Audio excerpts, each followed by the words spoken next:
Зүс зүгээр хичээллэж, барилдааны зөв техник эзэмшин түүнийг өөрийн үйл ажиллагаанд ашиглахаас гадна бие бэлтрээ хөгжүүлэх, оюуны болон ёс суртахууны боловсрол олж авах спорт юм аа.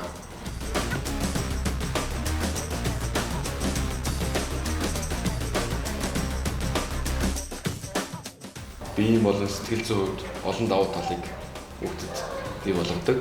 Жишээ нь биеийн дэвсгэр хатуужил, уян хатан байдал, ур чадвар, өөрийгөө хамгаалах, дасгалжуулалтын болон тэмцээний нөхцөл байдлыг үнэлэх, мөн үйл ажиллагаагаа төлөвлөх, өөрийгөө удирдан зохицуулахад өөрийн сэтгэхүйг ашиглах ийм чадруудыг хүүхдүүд маань жүжиг зүгийн спортоор дамжуулж эзэмшиж чаддаг байна.